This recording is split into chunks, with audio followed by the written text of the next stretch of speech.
Hello दोस्तों, welcome to this campaign of read for India change India. दोस्तों, आज की बुक समरी को हम पहले एक प्रोमोशनल वीडियो को देखकर स्टार्ट करते हैं। We're never alone. And that is our strength. Because when we're doubted, we'll play as one. When we're held back, we'll go farther and harder. If we're not taken seriously, we'll prove that wrong. And if we don't fit the sport, we'll change the sport.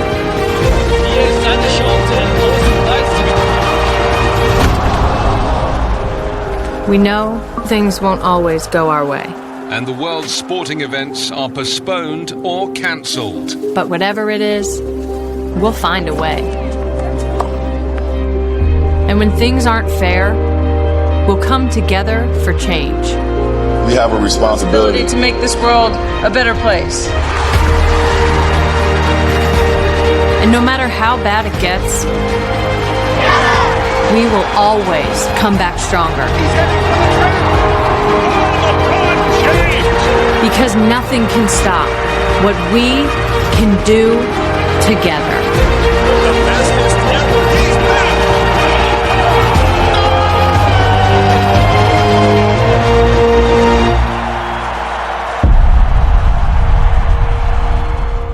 दोस्तों, आपको इस video को देखकर पता चल गया होगा कि आज हम किस टॉपिक को डिस्कस करेंगे।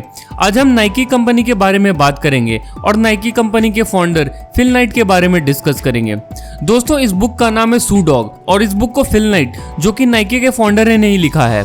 दोस्तों, shoe dog book is autobiography of Phil Knight और इस पूरे बुक में फिल नाइट ने अपने स्ट्रगल्स और मेहनत को डिस्कस किया है, जिससे उन्होंने नाइकी कंपनी को स्टार्ट किया और आज इस कंपनी को इतने बड़े मुकाम तक लेकर आए।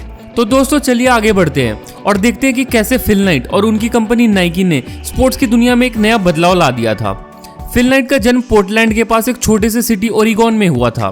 फिल नाइट ने ग्रेजुएशन तक की पढ़ाई यूनिवर्सिटी ऑफ ओरिगोन से किया था और उसके बाद उन्होंने अपना masters top business school Stanford से किया था।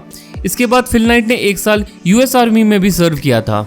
जब फिल नाइट 24 साल की उम्र में वापस अपने घर लौटे तो उन्हें बाकी लोगों की तरह नॉर्मल जॉब करने का बिल्कुल मन नहीं था। वो अपनी लाइफ में कुछ क्रिएटिव और कुछ बहुत बड़ा करना चाहते थे। दोस्तों, ऑथर बताते हैं कि उनकी लाइफ का अल्टीमेट एम था एक बहुत बड़ा एथलीट बनना, लेकिन कॉलेज खत्म होने के बाद उनका ये सपना टूट जाता है। फिल नाइट बोलते हैं कि उनकी लाइफ का एक ही मकसद था, या तो पूरी जिंदगी स्पोर्ट्स खेलते रहो या फिर अपने काम को ऐसे एंजॉय करो कि ऐसा लगे कि वो स्पोर्ट्स ही है। फिल नाइट बताते हैं कि स्कूल डेज में ही जब वो स्पोर्ट्स में परफॉर्म नहीं कर पा रहे थे तो वो रनिंग में पार्टिसिपेट करने लगे और तभी से रनिंग करना उनका पैशन बन गया था। ऑथर बताते कि जब वो 24 साल के थे तभी उनके दिमाग में क्रेजी आइडिया आया to start a shoe company और उन्होंने इस आइडिया पर अपने बिजनेस स्कूल स्टैनफोर्ड में एक रिसर्च पेपर भी सबमिट किया था। दोस्तों, ऑथर बताते हैं कि इन ईयर 1962 उन्होंने अपनी लाइफ में डिसाइड कर लिया कि वो अब अपने इस क्रेजी आइडिया पर ही काम करेंगे और अब वो पीछे नहीं हटेंगे। And friends, it was in year 1962 जब फिल नाइट ने अपने ये क्रेजी आइडिया अपने फादर से डिस्कस किया और उन्हें कन्विंस किया to start a shoe company. Author ने अपने रिसर्च में ये स्टडी किया था कि जापान ही एक ऐसा देश है जहां सबसे सस्ते प्राइस में शूज मैन्युफैक्चर होते हैं और बस फिल नाइट ने प्लान कर लिया कि वो जापान से सस्ते प्राइस में शू मंगवाएंगे और उसे यूएस में सेल करेंगे।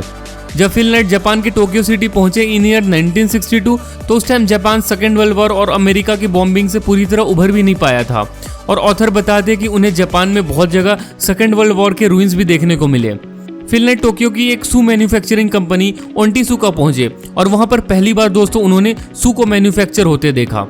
और जब वो ओंटीसुका कंपनी के डायरेक्टर से मिले और उन्हें बताया कि वो जापान से शू इंपोर्ट करना चाहते हैं इन यूएस, तो जापानीज एग्जीक्यूटिव ने फिल नाइट से पूछा कि वो किस कंपनी को बिलोंग करते हैं। दोस्तों, फिल नाइट जो कि सिर्फ एक कॉलेज ग्रेजुएट थे विद नो बिजनेस एक्सपोजर, उन्होंने उसी टाइम झूठ बोला कि वो blue ribbon sport company Portland को रिप्रेजेंट कर रहे हैं। और फ्रेंड्स, नाइकी कंपनी का first name blue ribbon sport company रखा गया इन ईयर 1962।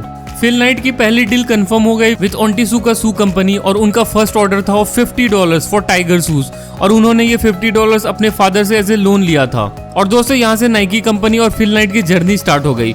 शू का पहला ऑर्डर रिसीव होते ही फिल नाइट अपने ट्रेनिंग कोच बिल बोवरमैन से मिले और बिल बोवरमैन उनके पहले पार्टनर बन गए इन दिस कंपनी। दोस्तों, उस टाइम यूएस में सिर्फ एडिडास और प्यूमा के शूज सेल होते थे और उनके शूज कॉस्टली होते थे। जब फिल नाइट ने टाइगर के शू की सेल स्टार्ट की तो उनके सेल्स बहुत अच्छे होने लगे और मार्केट डिमांड्स को वो पूरा भी नहीं कर पा रहे थे। फिल नाइट ने एक ट्रक हायर कर लिया और उन्होंने अपने घर के डाउनस्टेयर्स एरिया को वेयर हाउस बना डाला और दोस्तों टाइगर शूज की सेल ने धमाल मचा दिया।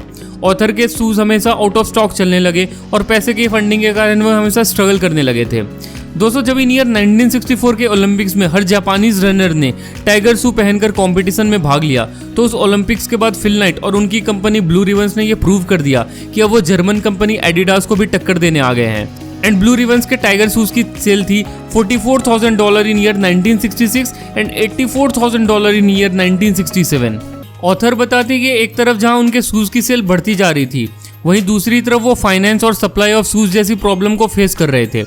तभी उन्होंने अपना पहला bond with first national bank sign किया फॉर फंडिंग दी कंपनी। दोस्तों इसके बाद फिल नाइट की कंपनी में उनके friend Jeff Johnson as a first employ आए और उसके बाद उनकी कंपनी की एम्प्लॉय बढ़ते चले गए।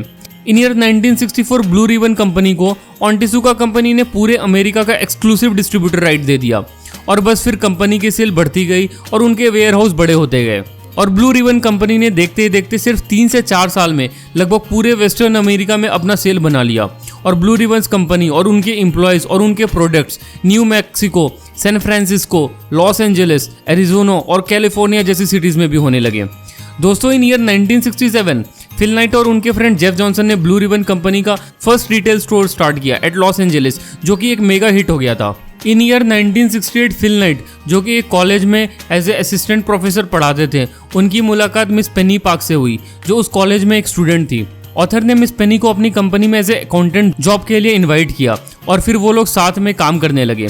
बाद में फिल नाइट और पेनी की शादी हो जाती है और उनके 2 बच्चे भी होते हैं। फिल नाइट के कोच बोबरमैन टाइगर शूज के इंप्रूवमेंट के लिए एक्सपेरिमेंट्स और रिसर्च करते रहते हैं और उन्होंने 1968 ओलंपिक्स के लिए एक इम्प्रूव डिजाइन और मॉडिफाइड शूज एस्टेक मैन्युफैक्चर करवाया और इस नए डिजाइन की वजह से उनकी कंपनी के sales were $150,000 in year 1968 and $300,000 in year 1969। But दोस्तों ब्लू रिबन के हाई सेल्स के बावजूद भी फिल नाइट हमेशा कैश के लिए स्ट्रगल कर रहे थे क्योंकि उनकी कंपनी में लिक्विड फंड बिल्कुल भी नहीं था। उनकी हाफ मनी ऑन्टिसुका कंपनी को देने के लिए होते थे और हाफ मार्केट में फंसे होते थे और उनका नेक्स्ट ऑर्डर लाइन में लगा होता था और उसे पेमेंट करने के लिए उनके पास पैसे नहीं होते थे।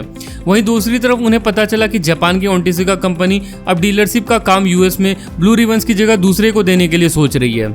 Finally in year 1971 Phil Knight को ये क्लियर हो गया था कि अब उनका रिलेशनशिप ऑन्टिसुका कंपनी के साथ कंटिन्यू नहीं हो पाएगा और अचानक से उन्हें ऐसा लगने लगा कि शायद अब उनका बिजनेस बंद हो जाएगा।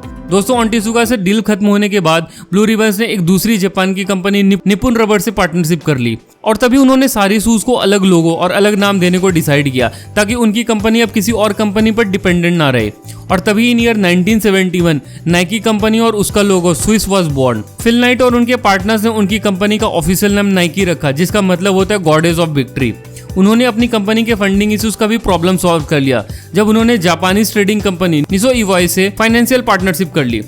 फ्रेंड्स इसके बाद नाइकी कंपनी ने अपना ऑफिशियल एडवर्टाइजमेंट स्टार्ट कर दिया और नाइकी कंपनी के शूज ओलंपिक्स में काफी प्लेयर्स पहनने लगे and in year 1971 Nike company का सेल था $1.3 मिलियन। दोस्तों नाइकी कंपनी अपने शूज पर काफी रिसर्च करने लगी और उन्होंने काफी नए सोल्स और improved shoes for athlete design किया जो कि उस टाइम एडिडास जैसी कंपनी भी नहीं कर रही थी। फिल नाइट बताते कि उनकी कंपनी के सक्सेस का एक ये भी कारण था कि वो सिर्फ अपने प्रोडक्ट पर फोकस नहीं करते थे बट उनकी कंपनी एथलीट के माइंड और स्पिरिट पर काम करके ही प्रोडक्ट डिजाइन करते थे और शायद वो लोग ऐसा इसलिए कर पा रहे थे क्योंकि फिल नाइट और उनके कलीग्स खुद भी एथलीट थे। नाइकी कंपनी ने ईयर 1976 में बच्चों के लिए पहला शू मैन्युफैक्चरिंग स्टार्ट कर दिया, Wally Waffle and Robbie road race. In year 1977 दोस्तों नाइकी ने कुछ ऐसा कर दिखाया जिससे ये प्रूव हो गया कि इस कंपनी का मेन फोकस एथलीट की तरफ है ना कि पैसे कमाने की तरफ। उन्होंने फर्स्ट एयर शू डिजाइन किया which no company has ever done. साथ में नाइकी ने अपने टी शर्ट्स और अपैरल्स भी लॉन्च कर दिए जिससे कि नाइकी का नाम सिर्फ शू कंपनी की तरह नहीं बल्कि एक ब्रांड की तरह जाना जाने लगेगा। दोस्तों नाइकी कंपनी के प्रोडक्ट्स को एथलीट सेलिब्रिटी यूज करने लगे और इस कंपनी के सेल्स आसमान छूने लगे। नाइकी कंपनी का सेल्स जंप कुछ इस तरह था। इन ईयर 1973 इट वाज $4.8 मिलियन, 1976 में $14 million, in 1977 $70 million and in 1979 it was $140 million। Nike company ने इसके बाद ऐसे शूज डिजाइन किए जिसे जीन्स पर भी पहना जाने लगा and in 1977 it started a new advertisement stating there is no finish line. दोस्तों बट इस हाई सेल के बावजूद फिल नाइट बताते कि उनकी कंपनी लिक्विड फंड और फाइनेंस के लिए पूरे टाइम स्ट्रगल करते रह रहे थे और फाइनली नाइकी ने अपने शूज को पब्लिक कर दिया इन ईयर 1980 और उसके बाद फिल नाइट का नेट वर्थ था $178 मिलियन। दोस्तों जब जापान में शू मैन्युफैक्चरिंग में प्रॉब्लम होने लगे तो फिल नाइट ने शूज की मैन्युफैक्चरिंग ताइवान, कोरिया, इंग्लैंड और आयरलैंड में स्टार्ट कर दिया और फाइनली उन्होंने चाइना में नाइकी का सबसे बड़ा मैन्युफैक्चरिंग इंडस्ट्री सेटअप कर दिया। दोस्तों in year 2007 Phil Knight resigned from the post of Nike CEO और वो बताते हैं कि इन 2006 उनकी कंपनी का सेल था $16 बिलियन। दोस्तों आज नाइकी कंपनी के लगभग 5000 से ज़्यादा स्टोर्स हैं और 10,000 से ज़्यादा एम्प्लॉयज़ हैं और उनकी कंपनी के स्टोर्स लगभग आज पूरे दुनिया में हैं। फिल नाइट बताते हैं कि उन्होंने शूज़ की कंपनी जब स्टार्ट की तो उनकी लाइफ का एक ही एम था, टू हेल्प अदर्स, और वो बोलते हैं कि आज भी नाइकी कंपनी सोसाइटी और ह्यूमन लाइफ को बेटर बनाने के लिए ही काम कर रही है। तो friends this book on life of Phil night and his company Nike एक बहुत बड़ा एग्जांपल है कि कैसे एक स्टूडेंट सिर्फ अपने क्रेजी आइडिया से और अपने फादर के $50 लोन से एक कंपनी स्टार्ट करता है और आज वो कंपनी एक मेगा ब्रांड बन चुकी है। तो friends I will highly recommend you to read this wonderfully written book. और दोस्तों इस बुक को ऑथर ने इतने इंटरेस्टिंग तरीके से नरेट किया है कि आप इसे पढ़कर बहुत कुछ सीखेंगे and do something valuable in your life. और लास्ट में दोस्तों मैं आपको फिर से याद दिला दूं कि चलिए हम ऐसे सक्सेसफुल स्टोरीज को पढ़कर कुछ सीखने की कोशिश करें और इसकी मदद से ना तो सिर्फ अपनी बल्कि अपने साथ वालों की जिंदगी में एक बदलाव लाने की कोशिश करें। And help me in my campaign read for India change India. जय हिंद।